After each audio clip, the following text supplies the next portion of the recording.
প্রিয় দর্শক, আসসালামু আলাইকুম। দেশে এবং প্রবাসের কাছে এবং দূরে এই মুহূর্তে আমাদের প্রতিবেদনটা যারা দেখছেন তাদের সবাইকে অসংখ্য প্রীতি ও শুভেচ্ছা জানিয়ে শুরু করছি আজকের নতুন আরেকটি প্রতিবেদন। দর্শক, দেখতেই পাচ্ছেন যে খুবই উন্নত জাতের গরু আমরা দেখতে পাচ্ছি এবং ঘরোয়া খোলামেলা পরিবেশে গরু লালন পালন করা হয়। এই গরু লালন পালন যিনি করেন অনেক ছোটোবেলা থেকে গরু লালন পালন করে থাকেন।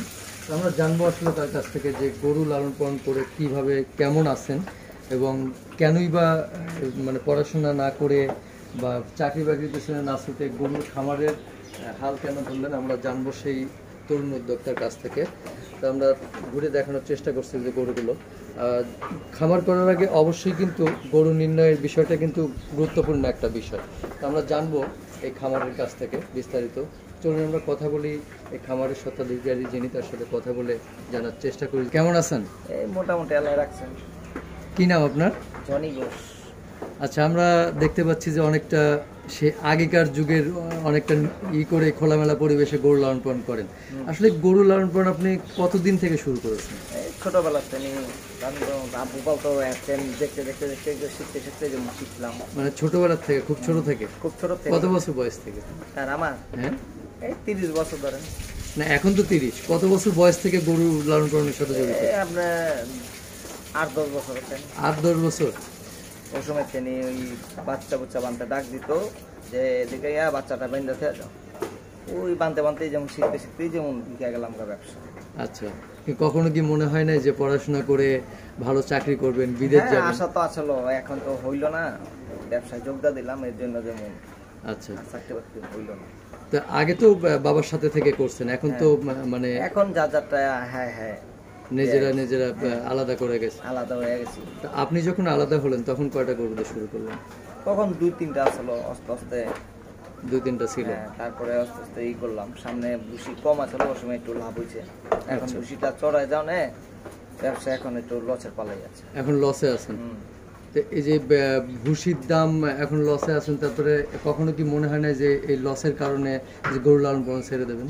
না, এই যে বাচ্চা আর কি বেঁচে মুচা একটু টিকা রয়েছে। আচ্ছা, তার মানে তাহলে আপনার খামারে এখন কয়টা গাভী আছে? এখন আছে 8টা। হ্যাঁ, 8টা গাভী। 8টা গাভী থেকে কত কেজি দুধ হয় প্রতিদিন?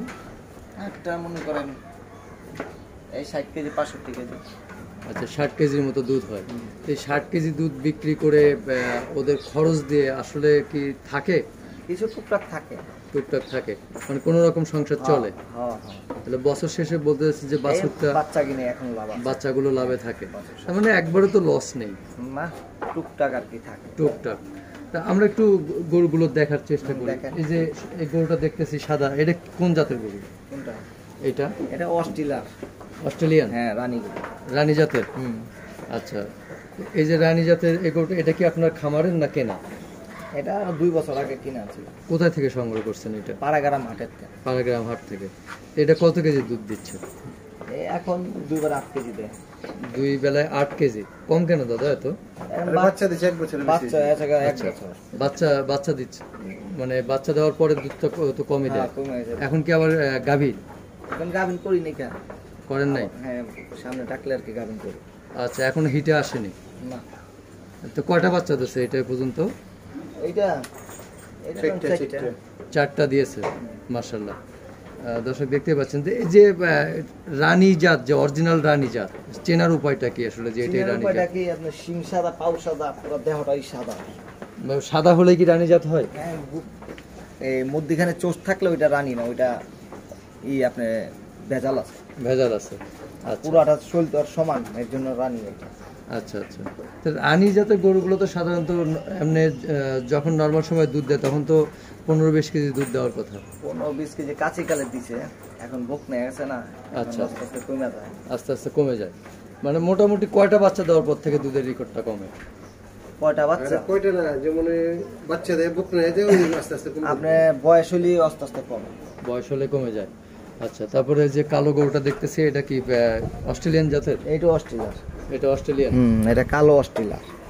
আচ্ছা, এটা কত কেজি দুধ দেয়? কোনটা? এটা? হ্যাঁ, 2 বেলা 12 কেজি আছে। 2 বেলা 12 কেজি। আচ্ছা, তো মোটামুটি ভালো দেয়, কিন্তু গরু হিসেবে আরো বেশি দেওয়ার কথা ছিল দাদা। এটা কি অনেকটা পরিবেশের কারণে হতে পারে কিনা? এটা না, এটা বয়স আছে। এটা বয়স আছে, মানে এটাও বয়স হয়ে গেছে। 10 দিয়ে নেব। কয়টা বিয়ান দিয়েছে? 10টা। মাশাআল্লাহ, অনেকগুলো বিয়ান দিয়েছে।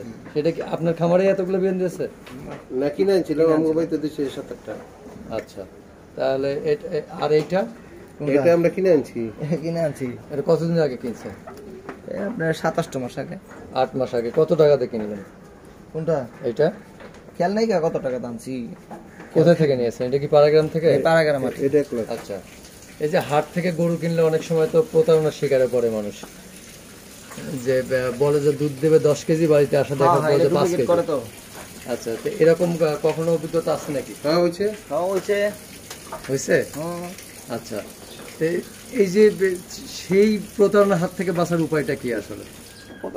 আপনি যারা বেচে বিক্রি করে এরা তো পলায় জায়গা, এগো তো পাওয়া যায় না। মনে করেন এটা সমাধান করে। আচ্ছা, তারপরে আমরা যে পেছনে আরো কিছু গরু দেখতেছি, এটা তো অস্ট্রেলিয়ান জাত না? হ্যাঁ। এটা কত কেজি দুধ দেয়? এটা 2 বেলা 10 কেজি দেয়। 2 বেলায় 10 কেজি। এটা কয়টা বাচ্চা দিয়েছে? এটা 2টা। এটা পালের বাচ্চা। এটা পালের? তাহলে তো এটা ভালোই। তাহলে এই যে পালের বাচ্চা যেহেতু আছে, অভিজ্ঞতাও ভালোই আছে, সেটা হলো পালের বাচ্চা মানে নিজেরা গাভী বানানো ভালো না হাট থেকে কিনে গাভী ক্রয় করে লালন পালন করা ভালো? দুটোটাই ভালো। আপনার ওইটা যদি কিনে আপনার যদি সময় ভালো হয় তাহলে ভালো হয়ে গেল গা, আর যদি সময় খারাপ হয় তাহলে তো খারাপ হয়ে গেল গা। পালের জিনিস আপনার সময় ভালো হইলো নাইলে খারাপ হয়ে গেল, দুটোটাই। আচ্ছা, এখন দুধ বিক্রি করতেছেন কত করে? এখন দুধ টাকা 60 টাকা, 60 টাকা, 50 টাকা। 50 টাকা 60 টাকা। 50 টাকা 60 টাকা কেজি দুধ বিক্রি করতে আসলে খরচ ওঠার কথা না? তাহলে তো গরুর খরচ ওঠার কথা না। 50 টাকা 60 টাকা কেজি দুধ বিক্রি করে একটা বাজার 70 80 বেচতেছি। বাজারের যে রেট, বাজারে তো আপনি কম হইলে কম বেচবেন, বেশি হইলে বেশি বেচবেন। একটা গরুর পেছনে দৈনিক খরচ হয় কত টাকা?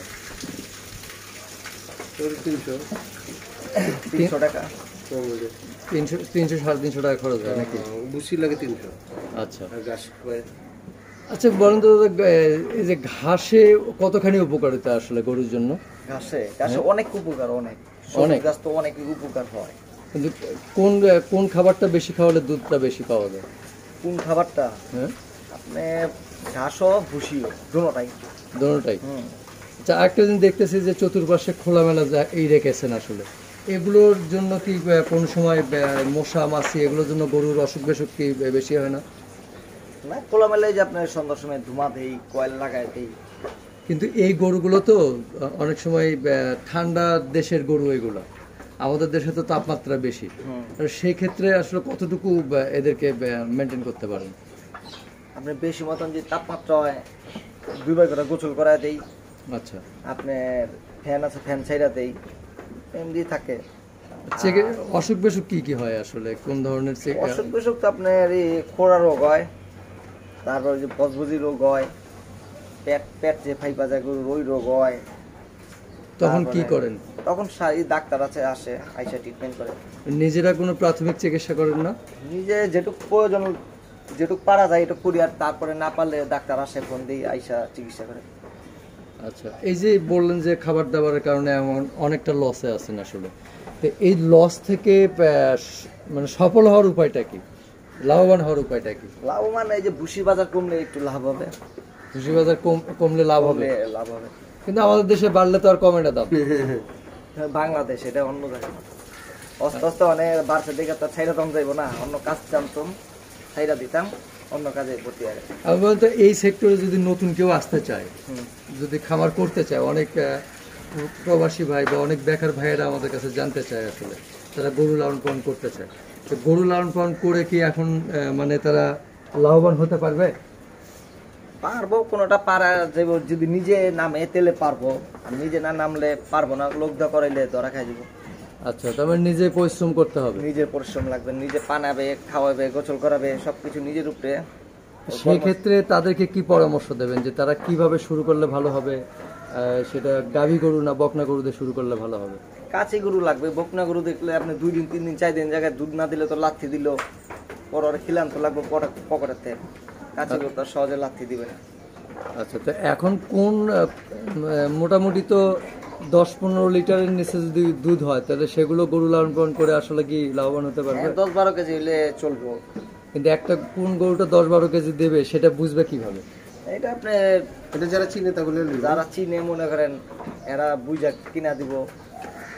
ওই 8 দিন কিনলে আপনি যদি দেওয়া যায় 20 কেজি হয়ে জায়গা 12 কেজি হয় যে 3 কেজি 3 কেজি হয়, ওইটা মনে করেন লোকসান হয়ে গেল গা, সেটা কেউ বুঝতে পারবো না। তো আপনি ভালো আছেন তো গরু লালন পালন করে? এই মোটামুটি আর কি চলছে। আচ্ছা, না আপনার চাচা নাকি যেন একটু আগে বলছিল যে গরু বিক্রি করে দেবে আর পালবে না। আর আব্বা হ্যাঁ, হ্যাঁ আব্বা। আপনার আব্বা। তো এই যে গরু বিক্রি করে যদি দেয়, আপনাদের তো ছোটবেলা থেকে আপনাদের ভিতরে একটা গরু লালন পালনের একটা ইয়ে আছে, এই যে হয়তো মনে কষ্ট নিয়ে বলছে, এমনটা যদি আসলে সত্যি হয়? এখন লোকসান দেখে বলছে, কর্মচারী আপনার আসে তো আসে না, এই যে দেশে গেছে 8-9 দিন হয়ে গেছে, এখন কবে আসে কোনো গ্যারান্টি নাই, চাপ পড়ে গেছে আমাকে সবার উপরেই। আচ্ছা, এর জন্য যেমন বলতেছে যে বিক্রি করে কমালাম, পালবে কম করে পালবে। তো ঠিক আছে দাদা, ভালো থাকেন। খোদা হাফেজ। আল্লাহ হাফেজ। প্রিয় দর্শক, আমরা একজন অভিজ্ঞ খামারি, তরুণ খামারির খামার জীবনে বাস্তব গল্প তুলে ধরার চেষ্টা করলাম। আশা করি প্রতিবেদনটা আপনাদের উপকারে আসবে। আমারটা তো লাগবে না। সবাই ভালো থাকবেন, সুস্থ থাকবেন, সবাইকে অসংখ্য ধন্যবাদ।